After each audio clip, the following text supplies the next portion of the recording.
السلام علیکم ناظرین، میں شیرین زادہ ہوں اور N3 میں موجود ہوں. ہمارے ساتھ سینئر صحافی نیاز احمد خان بھی موجود ہے. مشرق ٹی وی کی بیورو چیف ہے، مشال کے ساتھ کام کرتے ہیں. ان سے جانتے ہیں کہ آج یہاں پر الیکشن جو ہے نا جاری ہے. عوام جوق در جوق پولنگ اسٹیشنوں کو پہنچ رہے ہیں. ان سے یہ جاننا چاہتا ہوں، ٹائم دینے کا شکریہ. کیا کہیں گے اس وقت جو پولنگ جاری ہے؟ آپ نے پولنگ کا دورہ بھی کیا، پولنگ اسٹیشن آپ نے دیکھے ہیں، تو وہاں پر کیا صورتحال آپ نے دیکھی؟ شکریہ شیرین صاحب. اس طرح ہے کہ سوات N3 یہ سوات 2 اس کو بھی کہتے ہیں اور یہ قومی اسمبلی کا حلقہ ہے. یہاں سے پہلے ہم اپنے ناظرین کو یہ بتاتے جائے کہ یہاں سے جو کینڈیڈیٹ ہے اور جو اہم کینڈیڈیٹ ہے، اس میں جو ہے نا پاکستان تحریک انصاف سے آزاد امیدوار سابقہ قومی اسمبلی ممبر سلیم الرحمان صاحب ہے. اس کے ساتھ پاکستان مسلم لیگ سے جو ہے نا سینئر سیاستدان واجد علی خان ہے، جو کہ عوامی نیشنل پارٹی کا سابقہ صوبائی وزیر تھا، لیکن اب انہوں نے مسلم لیگ میں شمولیت اختیار کی ہے. اس کے ساتھ جو ہے نا جماعت علماء اسلام کا ملک قیصر خان صاحب ہے، جو کہ ان کو ٹکٹ دیا گیا ہے. اس کے ساتھ شہریار امیر زیب ہے، جو کہ پاکستان پیپل پارٹی کا نامزد امیدوار ہے. اور اس کے ساتھ دوسرے آزاد امیدوار بھی ہے. تقریباً 9 امیدوار یہاں سے مقابلے پر ہے. ابھی ہم صبح شہرباز خان ANP سے ہے، عوامی نیشنل پارٹی سے ہے. بالکل. تو یہاں صبح جب 8 بجے پولنگ شروع ہوئی منگورہ شہر میں، تو وہ اتنی گہما گہمی نہیں تھی، نہ اتنا رش تھا. خواتین کے پولنگ اسٹیشنوں پر زیادہ تر جو ہے نا 1 گھنٹے سے لیٹ تاخیر سے وہ شروع ہو گئی پولنگ. اور اس کی بنیادی وجہ شاید یہی تھی کہ جب صبح ہم اٹھے تو یہ خوشخبری سنائی گئی کہ آپ کا کوئی بھی انٹرنیٹ کام نہیں کر رہا ہے. تمام موبائل سروس جو ہے منقطع تھے، اور جو صرف لینڈ لائن نمبر ہے وہ کام کر رہے ہیں. جو لینڈ لائن سے کسی نے انٹرنیٹ لیا ہوا ہے اسی وہی کام کر رہے ہیں، باقی جو ہے نا بند ہے. تو اس وجہ سے تھوڑے سے مشکلات نہیں بلکہ بہت ساری مشکلات سامنے آئی. میں جو ہے نا خود منگورہ شہر کے مختلف پولنگ اسٹیشنوں میں گیا. مردوں کی پولنگ اسٹیشن میں عموماً بہت زیادہ رش ہوتے ہیں، قطاریں ہوتی ہے، لیکن کوئی رش نہیں تھا. منگورہ نمبر 3 جو کہ منگورہ کا قلب ہے، وہاں پر بھی نہیں تھا. حاجی بابا اسکول میں گیا، وہاں پر اتنا رش نہیں تھا. یہاں مکان باغ میں جو TMA آفس ہے تھوڑا بہت رش تھا، لوگ تھے. پھر خواتین کی پولنگ اسٹیشن میں شہادہ روت کے حاجی بابا اور دوسرے پولنگ اسٹیشنوں میں گیا تو وہاں بھی اتنا رش نہیں تھا. یعنی جو پولنگ ایجنٹ تھے وہ زیادہ تھے، لیکن جو ووٹر تھے وہ اتنی زیادہ نہیں تھے. پھر جب تھوڑا سا ٹائم گزر گیا اور یہ 11-12 بج گئے تو لوگ تھوڑے سے گھروں سے نکل آئے اور تھوڑا سا انہوں نے ووٹ کاسٹ کرنا شروع کر دیے ہیں. لیکن پھر بھی وہ گہمی نہیں ہے جو کہ عام طور پر جنرل الیکشن میں ہوتی ہے، کیونکہ یہاں پر جو صوبائی حلقہ بھی ہے، حلقہ PK6 اور اس میں بھی کانٹے کے مقابلے ہیں. اس میں 18 امیدوار جو ہے نا وہ مقابل ہے، اور تقریباً تمام سیاسی پارٹیوں کے جو ہے نا کینڈیڈیٹ جو ہے نا موجود ہے. اور کافی ٹف مقابلہ ہے، کیونکہ 3-4 کینڈیڈیٹ ایسے ہیں کہ وہ سب جو ہے نا یہ سمجھ رہے ہیں کہ ہم جیت جائیں گے. اس میں سابقہ MP فضل حکیم جو کہ آزاد امیدوار ہے پاکستان تحریک انصاف کے، سابقہ صوبائی اسمبلی ممبر محمد امین ہے، مولانا حجت اللہ ہے جو کہ جماعت علماء اسلام سے ہیں. اس طرح عوامی نیشنل پارٹی کا امیدوار ہے جو کہ حسیم خان، وہ بھی مطلب اس امید پر ہے کہ شاید وہ بھی جیت جائے. ارشاد خان ہے جو پاکستان مسلم لیگ کا ہے، وہ بھی کافی مضبوط امیدوار نظر آ رہے ہیں.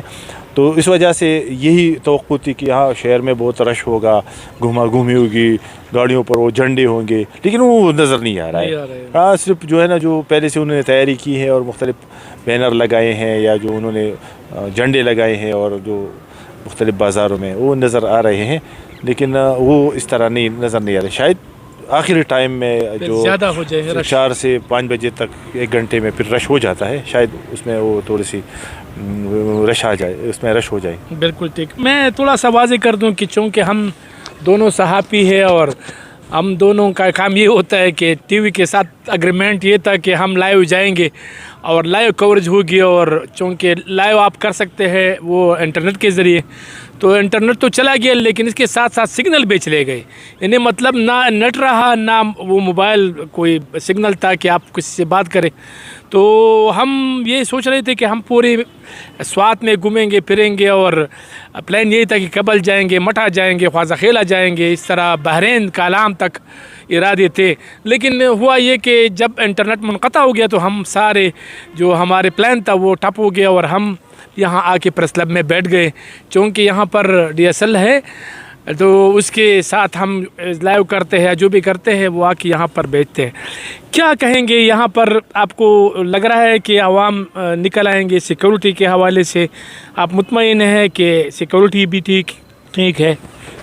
شہزاد صاحب جو ہے نا، سوات تو بہت سینسٹیو علاقہ ہے، اور آپ کو بھی پتہ ہے، سب کو پتہ ہے کہ یہاں پر 2008 میں پھر 2013 میں بہت سخت حالات گزرے ہیں. دھماکے ہوئے تھے، یہاں پر کرفیو ہوتی تھی. پھر 2018 میں الیکشن ہوا تو وہ تھوڑے سے پرسکون تھے اور اس میں اتنی مشکلات نہیں تھی.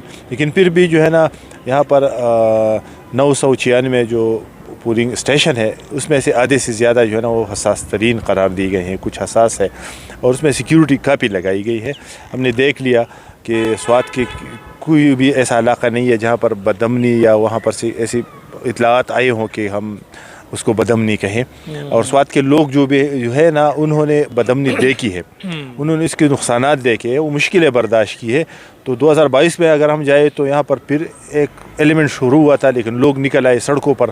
انہوں نے اس بدامنی کے خلاف جو ہے نا اٹھ کھڑے ہوئے. انہوں نے کہا کہ ہم سوات میں کوئی بھی تجربہ نہیں کرنا چاہتے، اور اس وجہ سے جو ہے نا سوات کے جو لوگوں نے امن کے لیے نکلے تھے اس کو ایک مثال کے طور پر باقی علاقے جو ہے نا پیش کرتے ہیں. وہ خواہ دیر کے علاقے کے ہو، گنیر کے ہو، یا خیبر کے علاقے ہو، یا جو ہے نا قبائلی سابقہ قبائلی علاقہ اب جو نئی ضلع بن گئے. تو الحمدللہ سوات میں اب امن ہے، اس طرح کوئی نہیں ہے. چھوٹے موٹے جھگڑے تو وہ ہوتے جاتے ہیں جو کہ مختلف پارٹیوں کے درمیان، تو اس کی بھی ابھی تک ایسی اطلاع نہیں ہے کوئی سیریس مسئلہ ہو. تو میں تو وہ تو پختونوں کی جو ہے روایتیں پر ہر جگہ یہ ہوتے ہیں، اس طرح کوئی مسئلہ نہیں ہے. تو شاید یہی ہے کہ اللہ سے یہ امید ہے کہ یہ انتخابات پرامن طریقے سے ہو جائے. تو ابھی تک مطلب کسی علاقے میں اس طرح اطلاعات نہیں، کوئی ناخوشگوار واقعہ پیش نہیں ہے. خواتین کے ووٹ کے حوالے سے بتائیں، کیا خواتین کی جو الیکشن کمیشن کی طرف سے جو شرائط ہے 10% یا اس سے زیادہ، وہ ہو پائیں گے؟ آپ سمجھتے ہیں شہزاد صاحب اگر الیکشن کمیشن نے یہ شرط نہیں لگائی ہوتی تو کسی بھی پولنگ اسٹیشن پر خواتین نہیں ہوتی. آپ کو پتہ ہے یہاں روایت ہے، یہاں سوات میں، دیر میں، شنگلہ میں، کہ 2 3 4 پارٹیاں مل جاتے ہیں، بیٹھک میں جرگہ کر دیتے ہیں اور کہتے ہیں کہ ہم بھی نہیں نکالیں گے خواتین، آپ بھی نہ نکالو، اور پھر نہیں نکلتے.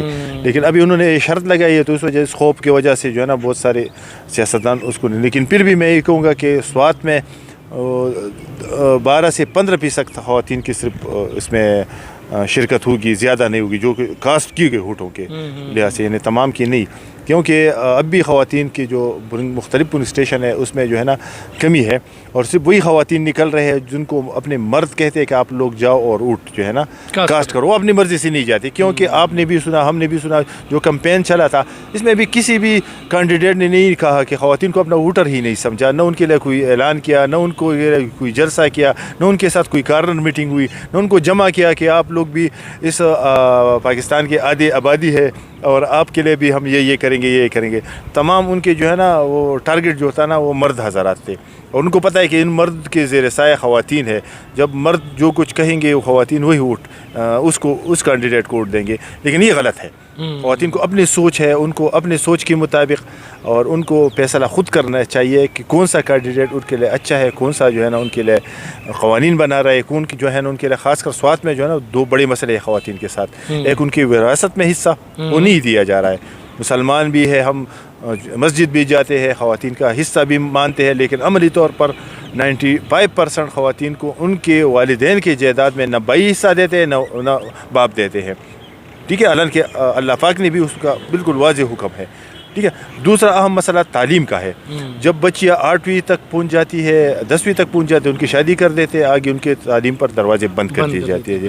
تو کم عمری کی شادی اور تعلیم کا مسئلہ اور خلاصت میں حصہ نہ دینا، اس کے لیے مربوط نظام ہونا چاہیے، اس میں آگاہی آنی چاہیے، اور اس میں علماء کا اپنا کردار ان کو کرنا چاہیے، تعلیمی اداروں کا اپنا کردار ادا کرنا چاہیے. آپ نے بہت اچھا سوال کیا.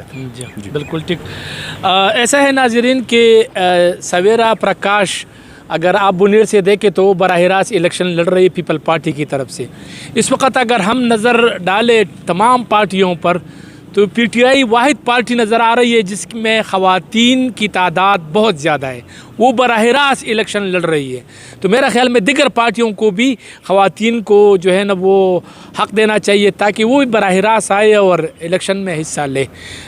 ہم نے مطلب ڈاکٹر سویرا پرکاش جو بنیر سے ان کا تعلق ہے، یہاں پر لوگوں نے ویلکم کیا، ان کو مطلب سپورٹ بھی کیا جا رہا ہے، ہار جیت اپنی جگہ، لیکن باقاعدہ طور پر وہ الیکشن کمپین میں حصہ لے رہی ہے۔